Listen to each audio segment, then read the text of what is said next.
Hello, my name is Mark Gibson, and you're listening to the podcast version of the Teagasc Signpost Series, a weekly webinar that promotes and examines sustainability in Irish farming.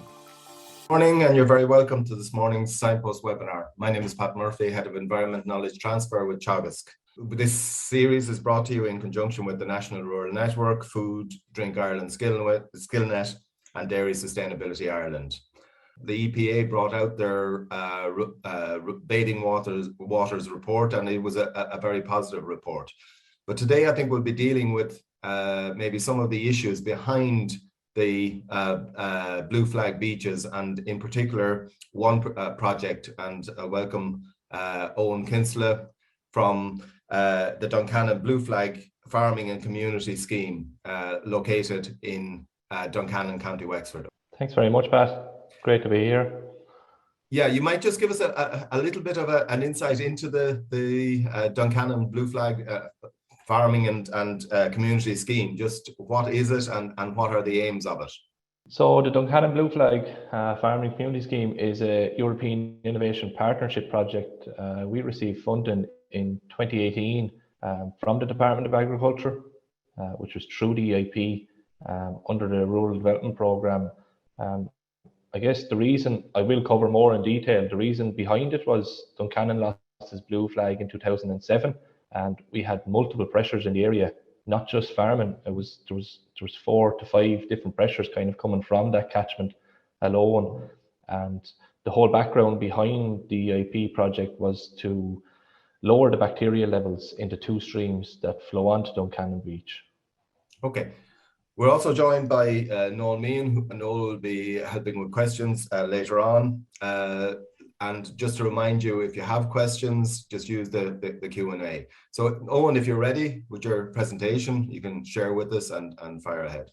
Great to be here, as I said to Pat, and I suppose the sunny southeast, it's a great day to head to the beach. But as I said, I'm going to talk about the EIP project and the pressures surrounding our local beaches today, not just in Wexford, but I'm sure every beach around the coast of Ireland has its own pressures. So just a little bit of a background on Duncannon Beach. Duncannon Beach, it's not like any other beach, I guess, in Wexford or Ireland. It forms part of the River Barrow and Nore SSE, which is situated down in Waterford Harbour Estuary. It was part of a designated bathing water and shellfish water area. Any coastal area, and especially Duncannon being based on the Hookhead Peninsula, there's a thrive there, I suppose, for tourism and the economy. And it's I suppose, being a rural village, a rural seaside village, it's very dependent on its summer residents and the people who come to that beach. As I said, it lost its blue flag in 2007. So we're pushing on there for 15 years without a blue flag. There's 4 main pressures. One of the main pressures is the 2 streams, and you can see them on the photo here to your left, just there by Duncannon Beach Holiday Park. 2 streams that flow onto the beach. That's one of the pressures, and that's the pressure that the EIP project has looked at. The other 3 pressures, Duncannon, every village in Ireland has surface water pipes. So we monitor those pipes during the bathing water season for any contamination, that type of thing. So that's the second pressure. Our third pressure would be, and many of you know, Wexford has probably 4 villages or coastal villages that has no wastewater treatment plant available to them. So anything that's generated in the waste or septic tank, or not a septic tank, but anything that's on a main sewer is actually a sea outfall, basically. So Duncannon, Ballyhack and Arthurstown, they're the 2 villages that are upstream of Duncannon. They have no wastewater treatment plant, and I'll discuss this later. The fourth and final pressure, and we're only starting to, well, we are seeing this, the fourth and final pressure is upstream along the Barrow, the Nore and the Shore. That's our final pressure. So when you think about the pressure that's coming downstream, there's a lot at stake, and there's a lot of bacterial issues upstream as well. So investigations prior to the EIP, Wexford Local Authority, the Environment Section here, would have carried out inspections in 2016 and 2017. There were 16 farmyard inspections carried out, and we had 3 direct discharges. But as I mentioned earlier, the domestic wastewater side, so these are your septic tanks in rural areas. There was 40 septic tank inspections carried out. 16 of these failed, and 6 were directly discharging to either the Curraghmore or the small stream. So, as I mentioned, there was limitations to these inspections. They were a top-down approach, but when we think about an inspection, it's only a snapshot in time. So we weren't addressing management, the everyday going on kind of in farmyards. So they were the multiple different pressures that we were seeing within the catchment. And this is why we looked at the Duncannon Blue Flag Farming and Community Scheme as an EIP. We applied in 2017 and we were successful to run a 3-year project. We received funding from the Department of Agriculture to the tune of 550,000 to run this 3-year project. And I guess most recently, we're wondering if we started in 18, we should be finished in 2021. But we applied for an extension and we were delighted to receive a 12-month extension from the locally led section in the department. These are just the main aims of the project. So it's important to mention that we do have Duncannon Beach, but the EIP project is actually focusing on the 2 rivers that flow onto Duncannon Beach.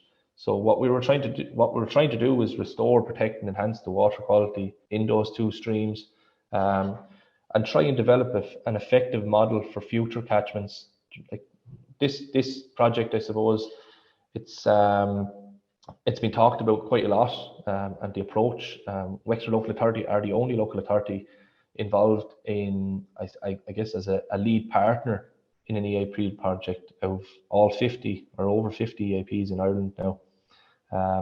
Third one was to foster that positive relationship between farmers. So I guess it comes back to the finger pointing, the blame game, that type of thing. And that's what we're trying to do, just create that bit more of a positive relationship that, look, at we're all the problem, but we can all get together and collaborate and be the solution. I won't dwell too much. Our operation group consists of 17 people. I guess the main area here will be the advisory service, both in Teagasc and Jeff Barry Agricultural Consultants. We have our local Teagasc advisory office down in Johnstown Castle, where we have a number of advisors on board, as well as the Teagasc research team. On the Glanbia and Board Bia side, we found the sustainability, there was a drive there from those areas in relation to the environment and going forward, I guess. So it's great to have these on board. And then I guess our local farmer and our IFA rep was James E. Wallace, and he is a great addition. He's able to get through to farmers at the start of this project very well. The catchment area itself, it's very similar to any of the agricultural catchments program. It's about 1,400 hectares in size, so just a little under 3,500 acres. You can see on the map here, there's the Curraghmore 10, which predominantly takes up approximately 15 kilometers of water course. And then we have the small stream as well, just below, kind of flowing midway along Duncannon Beach. There's 41 eligible farmers in that area, predominantly free draining soils. There are pockets of more poor draining, heavier soils. And we'll mention that Ramsgrange Village, it's in the northwest of the catchment as well. And this is another pressure that the Curraghmore sees on a daily basis. So just getting in on the results-based reward scheme, most EIP projects offer a results-based reward. Ours is no different. We work on the basis of pollution potential zones, and our payment is based on risk. So the farmer might have a number of PPZs on a farmyard or on the land, and then we base it on results then. And this is how we acknowledge at the end of the year their payment by carrying out a survey. and we give that farmer a red, a yellow, or a green, and it does come back to management as well. So this is just, again, a lot of EIP projects have scorecards, and ours is no different.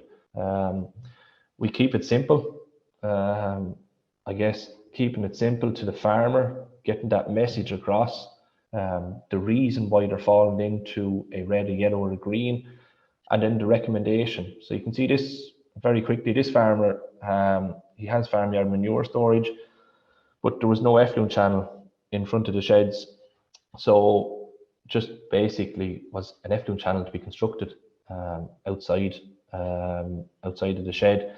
So you can see condition and assessment and management assessment were two of the key drivers between a farmer's payment, and that dropped them into an overall farm PPZ status then. So this farmer here would be falling into a red, but if he was to construct that effluent channel, he'd get up to a yellow. So today, our application period began in May 2019. We met all the farmers individually, and to date we have 35 farmers on board. It's a catchment that has a drive for dry stock. We've a lot of calf to beef farmers down there, a number of sheep farmers, and I suppose on the dairy side then we've 4 dairy farmers on board and 8 tillage. Them 35 farmers represent just over 975 hectares. The most interesting thing during the application period that we saw was 70% of these farmers were in Gloss. So there was that level of environmental awareness. There wasn't a level of, I guess, a drive maybe to do a little bit more for the environment. So just to dwell on our water protection improvement works, as I mentioned on our PPZ survey, our measures, we stayed outside the farmyard, and this was to do with, I suppose, the nitrates directive compliance within the farmyards. So a lot of our measures were just outside the farmyard or on the land. To date, we're very happy with how we started. We started very simply by fencing all our water courses, our drinking points. We had a large number of drinking points, cattle access points around the catchment, approximately 13, 14 drinking points. In 2019, we moved a lot of water trucks in excess of the 20-meter buffer zone, and these are all regulations now for under the new NAP for derogation farmers. So they were happy to do this work and see how they got on. Soil sampling and NMP, as I said, 70% of the farmers were in Gloss, but there were a number of farmers without an NMP, without knowing where they were falling in regulation to PK lime status. And this is something we looked at, and we granted this work to be done. So we soil sampled for the farmers, and we gave them a nutrient management plan. Buffer zones, we hold a buffer zone all year round for organic manure application of 10 meters.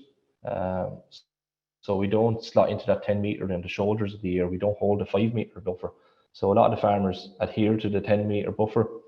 Sediment traps, we can look at one of them now in the next slide.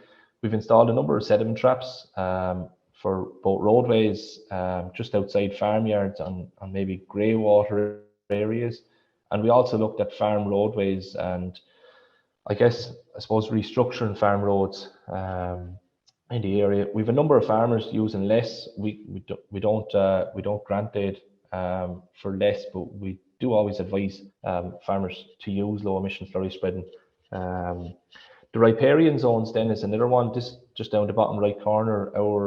One of our farmers had sown this prior to this, and this gave us the idea of, well, we can look at this as well. We can, and I'll discuss this in a little while as well. So that was one of our actions where we were able to sow willow and alder.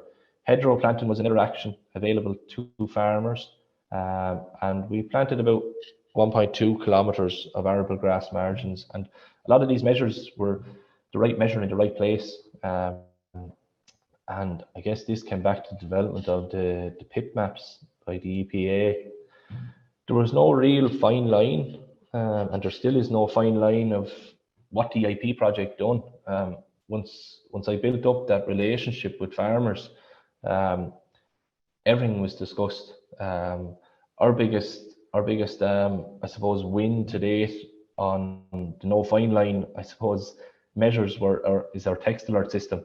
So we set up a text alert system with all the farmers to acknowledge them of heavy rainfall coming in the next 48 to 72 hours. So farmers were able to plan that. But everything was discussed. We had storage requirements, where storage going in the next maybe 3-4 years, where they are at the moment, how they can actually improve their storage. We discussed water quality. A lot of farmers come to me every day, and say, look at how's the stream down below here, how's the stream on the out farm. Reseeding is a big thing. Farmyard design was a major I suppose, talk on the farm when we were discussing the PPZ survey, hedgerow options, species, that type of thing. And I guess most recently we've had an uptake of organic farmers in the area, but I guess multi-species swards is a growing option down in Duncannon. We probably have about in the region of 150 acres planted now of multi-species swards, and that number is growing. And we also discussed native woodland planting in poorer areas. We can't, as I said, it's the Duncannon Blue Flag Farming and Community Scheme. Community engagement plays a big role here down Duncannon Beach. We have 3 local primary schools within the catchment. We've 1 large secondary school as well. So this is where we find engagement great. We find it very thorough as well. Just getting students out onto, you can see in the picture there, we picked 21 bags of litter off Duncannon and Ballystraw Beach there in the space of 2 to 3 hours. So that's kind of where you get students more aware of their local water environment and what they can do to help. We engage with both the Tidy Towns groups and the Village Renewal in the area. Every year we carry out, we engage with Karen Dubsky, with Coast Watch, and we bring a number of students, Tidy Town groups, down to the beach to carry out their Coast Watch survey. Delighted to say today that we've been successful in our Law Pros Community Water Development Fund for 2022. We've received grant funding there to carry out a 2-day training course with anybody in the area, whether you're a student, whether you're a farmer, you could be a local councillor. So we're looking forward to carrying out that in June, and we'll have our local ecologists on board. And we can't forget Law Pro and IFI. Fran Igo from Law Pro and Declan Cullen from IFI recently visited Duncannon National School to carry out kind of, I suppose, a little field trip to a local water course. So it's a fun way of getting the younger kids involved. Like they're keen to learn at that age as well. And we'll be always engaging with the catchments unit in the EPA through PIP maps, liaison with kind of developments in the EIP project. Picture on the right hand side, this was our recent measure that we carried out, as I said before, the riparian native streamside planting. We got in touch with Seal Rescue Ireland. They're a very small organisation or a charity based in North Wexford up in Coretown, and I met with a number of the volunteers during the day, and God, they're a very keen charity to see this kind of project going on, and it was great to get them down. And we kind of liaised with Ramsgrange Tidy Towns and Seed Rescue Ireland, and we planted just over 500 trees between the 2 groups. And Seed Rescue Ireland, they see the benefit when it comes to tree planting along stream sides.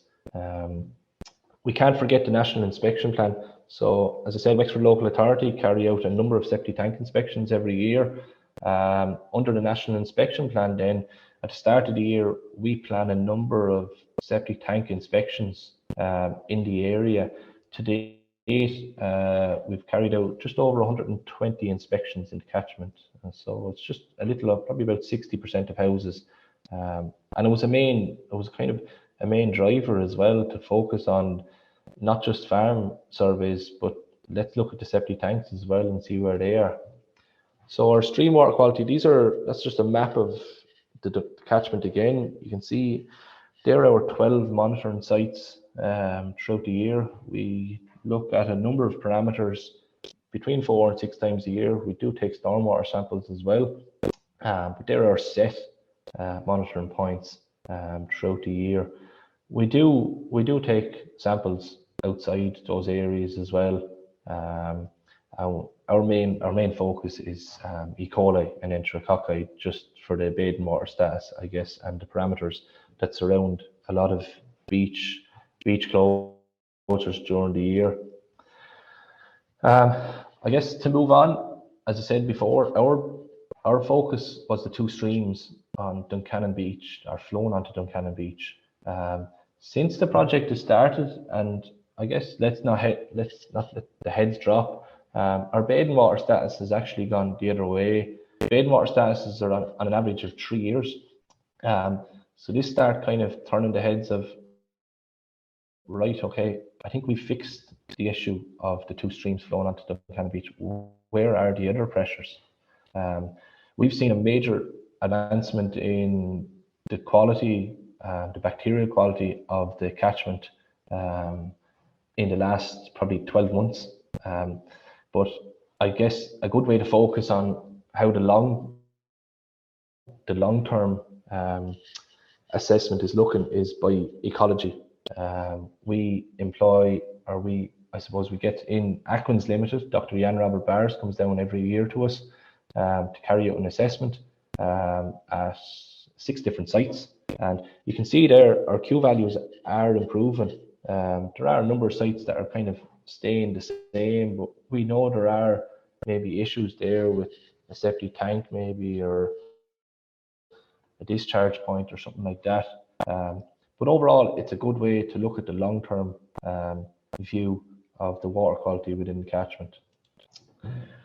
Just moving on, as I said, Duncannon, Ballyhack and Arterstown don't have any water treatment facility to date, but Irish Water, in conjunction with Wexford County Council, have started construction last year on a new state-of-the-art wastewater treatment plant based in Arterstown. This is a €12.5 million investment, and it will serve the village of Ballyhack, Arterstown and Duncannon. In 2020, it was announced by Irish Water that there was a major delay going to be seen in the development or the construction of it, but I think it was soon realised that the work that the EIP project was doing, the data that we had on file for water quality, the importance of Water Harbour Estuary being a PAA, being an SAC and SPA, I think it was soon realised that, right, this needs to be jumped up as a priority.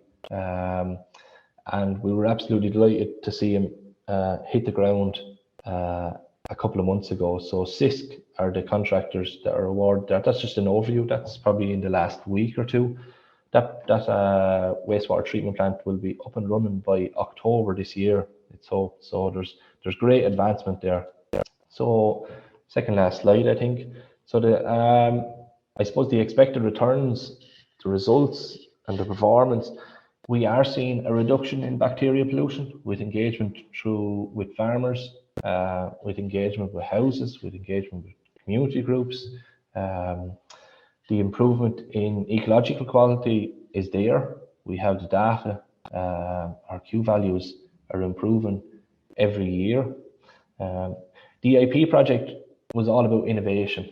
It wasn't just about to fulfill the nitrates directive. It was all about going above the nitrates directive. And that's what our farmers have done. They've complied. They're gone above compliance. They're putting in sediment traps. They're slowing their flows, I suppose, in many of our areas that we see runoff. We've seen a lot of efficiencies, as I mentioned A lot of farmers looking at less technology now on catchment farms. We see a lot more efficiencies in relation to reseeding, creating that better return on farmers. And in relation then to the reduction in septic tank failures, we're getting there. It's going to take another maybe 4 or 5 years to look at all septic tanks in the area. As I said, there's 220 houses there. And this really all pulls back to those people living in the Duncannon, Ballyhack, Ramsgrange, and Arthurstown area to just gain a little bit of local ownership, a little bit of responsibility, and just appreciate their local environment that bit more. And this can be all done. This is it's just creating awareness programs. It's just about educating not just the farmers. It's about educating schools. It's about driving that message home from a primary school or a secondary school to their parents to say, how's our septic tank looking? The learnings to date, I guess one of the key learnings is the role of the project manager. I guess it's something for every local authority maybe to look at, the role of an agricultural scientist within a catchment. It's that full-time relationship between the farmer, between the community group, between that house. That was the big push, I suppose. I think the foundation of the EIP project has been back to the advisors. Without that advisor to farmer relationship, I don't think we would have got the number of farmers on board. So the buy-in through the advisor was key. When it comes to bacterial levels, reducing bacterial levels, I think management is key. That's one thing we've learned. Management of livestock manures, management of when am I going to spread my slurry, when am I going to spread my dung, where am I going to store my dung during the open season, I guess. But then it comes back to the management of your wastewater treatment plant.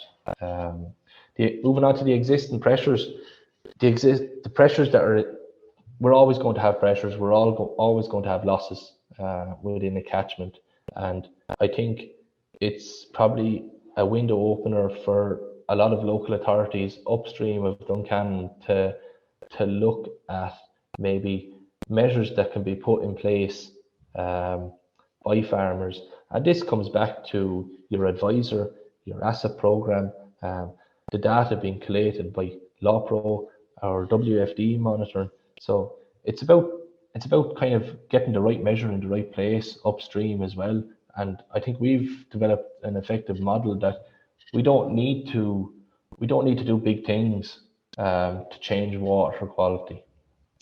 Collaboration as a community, and when I say collaboration, and I've said this umpteen times here now, that it's about collaboration, it's about educating, it's about creating awareness, not just within a farming community, but the wider community. It's about those people getting on with a solution rather than the finger pointing as a community, I guess, to fix the problem.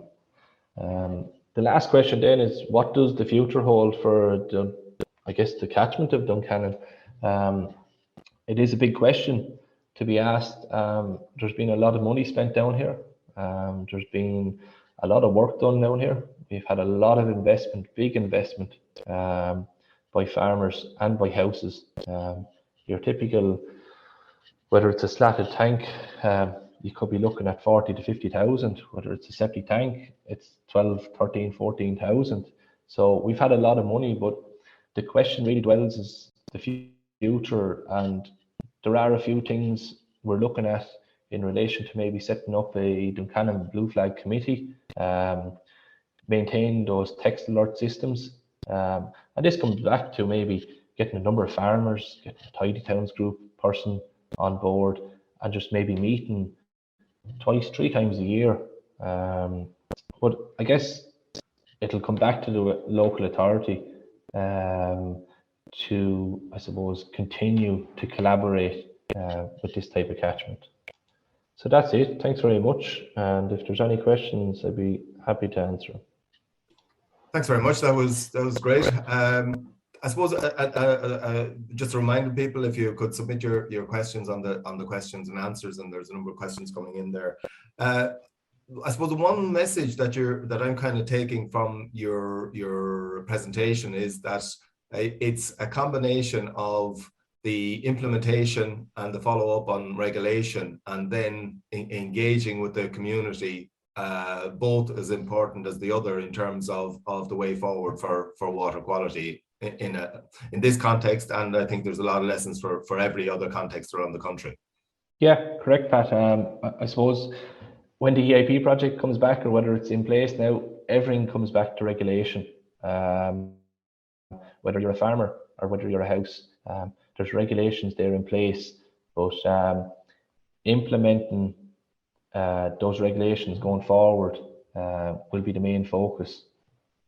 Okay, there's a few questions coming in relation to the kind of supports that were there for the kind of capital, as opposed, you talked, I suppose, about the ongoing payment to farmers, but the support that was there for capital for farmers and maybe for others in the community in relation to septic tanks. Actually, during that slide there, all right, we discussed about the different measures that were in place. How our EIP project worked was we were able to award or do a results-based reward payment, and that was an annual payment. So that's where that farmer would have sat. So whether it was 0 to 4,000 euros, but on the capital works, on the water protection improvement works, the EIP set aside a significant amount of funding for measures, whether it was new water trucks, fencing. So how we done this was by following the TAMs, the reference costs. We were able to distinguish how much that farmer was able to draw down, and it worked out at around 50% of the costs for capital, so for material. But we paid that farmer for 100% of his time. So his own labour he was fully paid, and that was based back on the reference costs. Your own machinery costs, they were at 50% as well. But there was a number of measures there, like for a farmer maybe to drop a nutrient management plan, we were able to adopt to 70% because we saw the importance of this. So we were able to give a 70% grant to the cost of that. Even TAMS applications, some farmers give in TAMS applications, and we were able to grant 70% back to the farmer on that. The septic tank side of things, there is a grant out there for septic tanks. Some septic tanks that were registered in 2013, they are eligible for a 5,000 euro grant to upgrade their system. But the most important thing is that they have to be registered in 2013, and maybe look at, if things start moving forward, that they might drop this condition and move that 2013 reference year forward. And the means testing is also, that's been done away with, so incomes don't come into it. Okay, no, that's pretty clear. In terms of the testing, you showed the water quality, the Q values at various points. Was there analysis done at points of the river in relation to the fecal contamination or the loading of bacteria? So we monitored for E. coli and enterococci, and I think maybe where you're going with this question was there any zero typing? Well, that's the next question. Yeah. Was it human? Or was it animal? We didn't. We're actually looking into this. We've during the training course there during the week, we've just acknowledged that there is a person in UCD that can carry out this, but it's very much on the books. But I think the message that where the communication come from, she said 98% of the contamination is actually animal, 2% was human. But I think they can actually zero type and can pinpoint it back to whether it's a bird or a bovine. that type of thing. So it's an interesting development, and we are looking into it. Okay. Noel, a good few questions starting to come in there. So Eoin, well done on the project. It's a great example of collaboration and working together. So well done on that. And I suppose maybe a question that came in there, just how did farmers react to the results-based payment type structure that you had? It was obviously a new enough innovation, and in around the yards and the payment structure. How did they react to it? Were they positive towards it, or did they find it difficult? Or I think a lot of farmers saw it as a positive way forward. I suppose it wasn't just about because you're a large dairy farm that you were hitting that high mark. We had a number of farmers that maybe hit the €4,000. But I think there was a good bit of positivity about the annual payment.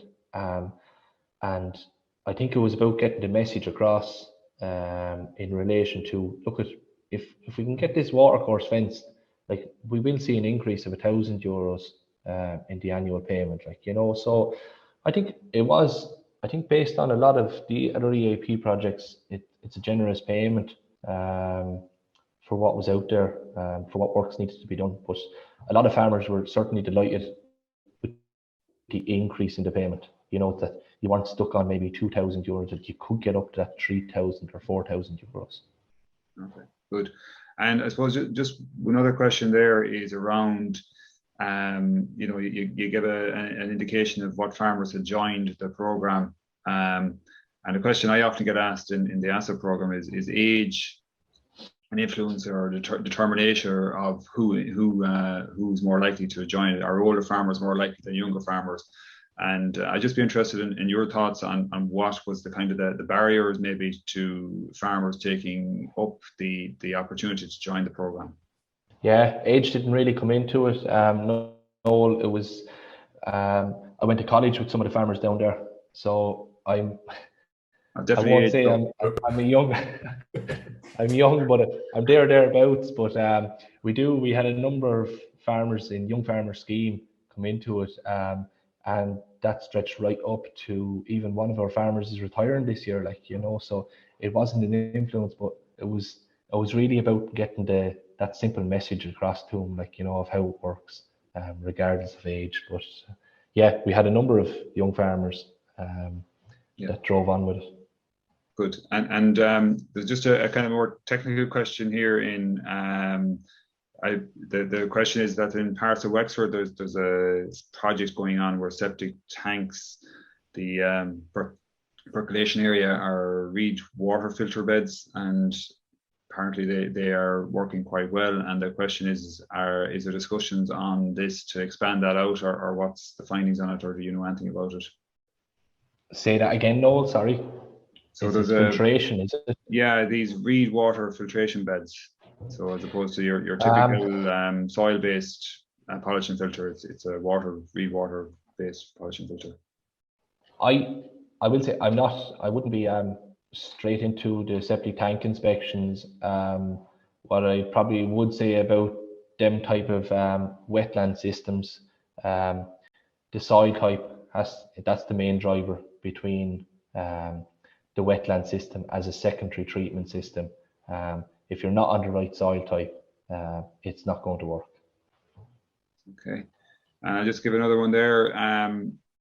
In one around uptake of buffer zones, and how did you find the uptake in that, and how did you encourage farmers to take up? Like as you said, you had it wasn't the 5, it was the 10 meter.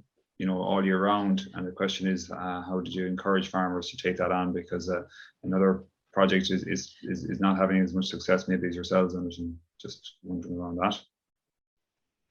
It probably came back to the PPZ survey. Probably farmers adhering to it more so than anything. I think the buffer zones. Well, we'll talk about arable grass margins. The first farmer I went to, we discussed the right measure in the right place, and the first place he pointed at was the same place I was thinking of, and he went and sowed a 4 meter arable grass margin. I didn't want it the whole way along that field. He planted 550 meters, but he went and done it. So it was a big positive. In relation to the 5 and 10 meter, I never really had any problems with farmers. They'll adhere to it all year round. There probably are a number of farmers that will say to you, look, probably 5 meters is enough there, is it? But we never had any major issue. You know, I think probably it came back to the annual payment and that reward.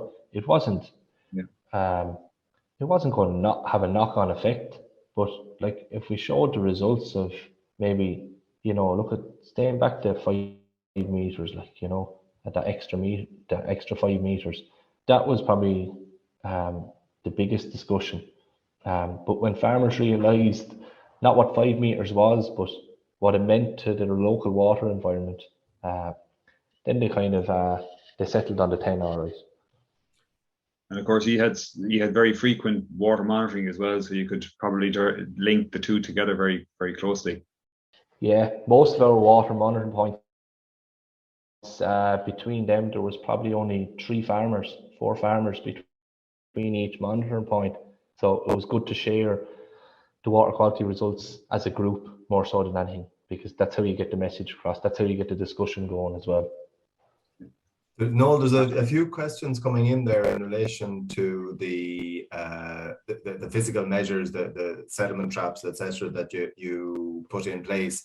What has been the experience with those? You're kind of early adopters in relation to those type of measures. And what kind of experience have you had with, I suppose, the impact of them and the ongoing maintenance of them? It's early days, Pat. Most of them, some of them were in 2019. There was some of them put in 2020, but then there was some farmers that when we saw the NAP changes come in, then they had to do them then. But it is early days. But from monitoring 2 of them, which one is off a farmyard to a laneway, we are finding quite an amount of fine sediment in these, and to the 3 to 4 inches per year. That's what we're looking at. There's another monitoring sediment trap that we look at probably on every fortnight, maybe every 3 weeks. And again, it's the exact same story. It's only serving 350 meters of roadway. And we are looking at the 3 inches, 75 mil of fine sediment. I think the thing with sediment traps is to try and get, I suppose, the right size sediment trap that'll serve it. And that's what we really learnt. If it's too small, it's not going to work. And a farmer doesn't want to be down there every 3-4 months to clean sediment out. So I think the longer and narrow you have it, the better. It's not a big area. Most of our sediment traps they're all under 12 meters by 5 meters. And we do plant trees on the banks of them as well to create that kind of more future-proofing, I suppose, of these. Looking at, or do you look at groundwater, and is there any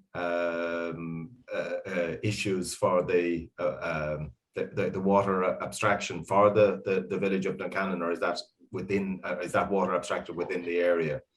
The current drinking water is taken from Taylorstown, so it's probably about 8 kilometers away. It's a surface water intake. But we have monitored groundwater wells in the area. We'd have very little bacterial influences there. We would see nitrates as an issue, but only on a very random basis. We haven't taken a whole lot of groundwater samples yet. We only usually take 2 a year anyway, of different catchments or different areas around the catchment. Okay. Maybe I'll jump in there, Pat, with one. Fine.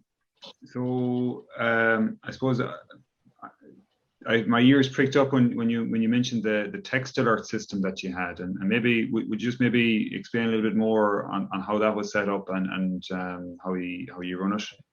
Yeah, so the text alert system, it occurs on both a text message delivery from my own phone, that is. So it actually the responsibility comes back to me. So I'm constantly looking at 2 weather apps there, AccuWeather and WindGuru is the other one. We use WindGuru because WindGuru is an app that's used on a lot of windsurfing areas, and we do have kite surfing down there, so that's why it's quite accurate. But again, the responsibility comes back to me, and that message is sent out, has to be sent out, obvious enough, within 3 days before heavy rainfall. That's the minimum timeline we have. And we also get them out through the WhatsApp group. So as I said, going forward, the future of that text alert system, hopefully we can get somebody to take over that, like, you know, continue, because it is an important, it is a major point, like, you know, especially when it comes to the shoulders of the year for slurry spreading. But it does come back to the right amount in the right place at the right time for slurry spreading, and trying to get farmers to focus more their application of slurry on the front end of the year, I suppose. Yeah, and like, I suppose the follow-on question there is, you know, we'll say the regulations say 48 hours within 48 hours of heavy rainfall forecast, but obviously you're given an extra 24 on top of that. So, you know, and then with the 5 or the 10 meter, and obviously you're doing your regular water quality sampling as well. So can you see on the ground, and obviously the results that you have there, and maybe we know the answer to the question, but can you see on the ground how this is, the 3 or 4 little bits together are actually having a positive impact on water quality? Yeah, we do. And we only saw recently there, we sampled Monday and we had heavy showers. There was a text message sent out the Friday beforehand about rainfall events. It wasn't a heavy rainfall event, but still in all, I saw an improvement on the day sampling. That it was just that water was clear. We had our 10 meter buffer in place as well. So the measure is only kind of, I suppose, 12 to 18 months up and running. So probably at the back end of this year that we will start to see a bigger improvement as well, like in the bacterial, another improvement, I guess. Yeah, that's good. Just a question there, is there any testing being done for pesticides in surface or groundwater, or is that something you've done? It's usually only done for drinking water anyway. Yeah, the EIP project doesn't, we don't monitor for pesticides. The local authority water services here, they do carry out a number of monitoring points around the county, all right. Yeah, there's a couple of questions coming in about and I know this is going to be difficult to answer, about the current status of the bathing water and where you're going with that, and what your vision, I suppose, for the next number of years are to try and get that from where it is now back up to a blue flag. Yeah, my vision is probably a lot different than others. But I guess there's a few things to remember here, right? As I said at the start, the EIP project was focusing on the 2 streams that flowed onto Duncannon Beach. Duncannon Beach is part of Waterford Harbour Estuary. So I guess in hindsight, what we're looking at is we're looking at several different local authorities to maybe look at approaching water quality maybe in the future as an EIP project along the estuaries of the Suir, the Nore and the Barrow. That would be my vision, I suppose, going forward in the next 5 years. But even just getting word out and to these local authorities, sharing our experience with the environment sections in these local authorities, I think that's probably a good start to this. But it has, look at, I won't say heads have dropped since we heard that 2021 was gone to sufficient again. As I said, these things, bathing water quality is a 3-year average, and this is what An Taisce sets it at. But we have to remember Duncannon Beach is not like Carn Beach or St Helens or Coraclow. It's part of an estuary, so you have multiple pressures. You've tidal influences there as well. So I won't say it's going to be difficult, but I think it's going to be work in progress over the next couple of years to try and jump back up to good and up to excellent. Monday's sample was very excellent. There was 0 levels of bacterial in E. coli and enterococci found in the first sample. So let's hope, let's keep the fingers crossed that that's the way it goes. A question there coming in about the potential impact of the bringing together of people in this project on other community initiatives and even other initiatives with the local authorities. Has there been, I suppose, a dividend in that area? There has. Even communicating between the Tidy Towns groups, we've Ramsgrange Tidy Towns, we've Duncannon Village Renewal, and we have Duncannon Tidy Towns. Bringing together those groups as a whole, as even with a group of farmers, we found that just that communication, that collaboration has made a difference, you know, because at the end of the day, they'll start talking in the group fairly fast, but what we're trying to do is we're trying to cut out the, I suppose, the finger pointing more so than anything with each other. But we have, like, even starting with the local schools, that type of thing, it's just about getting the message across. Maybe I'll jump in there. There's just a question, I suppose, maybe looking for your opinion on you're probably well aware of the current situation with regards to cost of fertilizer and inflation and all that. And the question is, you know, will farmers go back to the old ways of spreading and impacting on water quality and runoff, etc. You know, which maybe undo. So that's I suppose looking for your opinion or your thoughts on how farmers will react to the current increase in fertilizer prices and inflation and so on, and will there be a slip back to the old ways? The farmers' reaction, that's not good. That's for sure.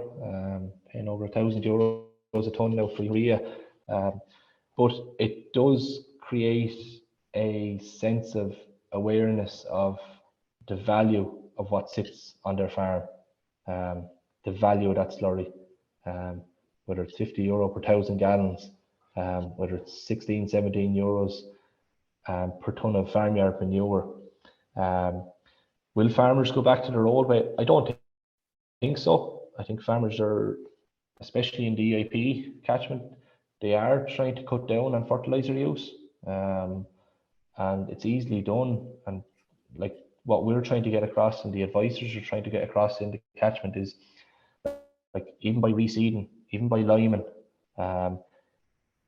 clover incorporation, those type of messages, farmers are becoming more aware that they can still grow more grass, they can still get that crop by just looking after their soil. And there's a good message going out, like, you know, look after the soil and it'll look after you. But I don't think farmers are, it's my own opinion, I don't think farmers are going to go back to the old way.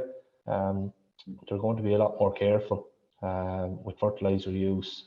They're adapting to new technologies on, like, you know, continuously through GPS, through I suppose new fertilizer spreaders. They're also looking at their, I suppose, their nutrient efficiency as well. Each year, like, you know, what they're able to get, what's their return on a dry matter basis as well, compared to how much chemical fertilizer they're putting out. But we've had a lot of farmers looking over the last number of months, like, you know, they're not holding back on slurry applications, but they're thinking carefully of where they're putting it. And that comes back to the crucial element of the measure of the NMP maps that's provided to them. Yeah, I think there's kind of a follow-on question to that, like, is around the nitrate losses in the catchment. I don't know what the levels are on it. You kind of focused on the E. coli and the pathogens, but is that a problem in the estuary, and how is there an appetite, you think, among farmers to maybe tackle that as well? We do. We don't just monitor for E. coli and enterococci on the bacterial side. We measure for ammonia, orthophosphates, nitrates, BOD, conductivity, pH, temperature. There's a range of parameters there we do. And nitrates is an issue. We are on free draining soils. It's an issue for the whole southeast. You can draw the pen between Dublin and Cork, and it still is a major issue. As for, is it an issue for a bathing water status? It's not. It's we have to remember that bathing water focuses on E. coli and enterococci level. At the end of the day, that's what's going to close your beach. That's what's going to determine whether you get your blue flag back in 3 or 4 years. But it comes back to the previous question, all right, like, you know, nitrates is an issue in the catchment. That message is getting across to farmers that, look, we're not going the right road. It might take us 5 or 10 years, maybe less, to lower our nitrates. We have seen some sampling points reducing NO3 levels through the monitoring, like, you know, by monitoring 6 times a year. So we're not aware that we don't. One thing we don't look at is how much. We don't ask farmers for records or anything like that, like, you know, but we do put a careful emphasis on nutrient, chemical, nitrogen use throughout the year, and going forward then as well, if farmers are forward buying or anything like that. Okay, Matt? Okay, I think we're time is catching up on us. Listen, I'd like to take the opportunity to thank Eoin for a great presentation. I think a lot of people appreciating what he's saying, and I think it gives us a lot of food for thought in terms of how we approach these and similar issues right around the country. And I think the learning from your EIP is really important. So thanks very much for coming on and talking to us today. And I suppose the ad for anybody who is looking for somewhere nice to go and over the next couple of weekends, if the weather is fine, it's a wonderful place to go. Some great walks, some great seafood down there. I've certainly enjoyed a number of visits down there in the last short while. A lovely place. So thanks very much, Eoin. Thanks very much, Pat. And yeah, Wexford has some great beaches, so do get to visit in during the summer. So then just going on to next week. Next week we will be joined by Dr. Fiona McGovern, Dr. Noreen McHugh, and Jonathan Heron, and their talk is on measuring methane in Irish sheep systems. What's their carbon footprint? And I suppose we do have a huge focus on ruminants when it comes to our greenhouse gas emissions. A lot of talk in terms of dairy and beef systems, but there's been a lot less talk over the years about the impact of our sheep systems and what we can do to mitigate those. So it's an interesting topic. So with that, I'll just thank our production team of Andy Boland and Yvonne Marr, and we'll see you again next week. Enjoy your weekend. Thanks very much. You've been listening to the podcast version of the Teagasc Signpost Series, the weekly webinar that promotes and examines sustainability in Irish farming. Don't forget to join us live every Friday morning for our latest webinar. For more, visit teagasc.ie. And you can also rate, review, and subscribe to the Signpost Series on Apple Podcasts, Spotify, or wherever you get your podcasts from.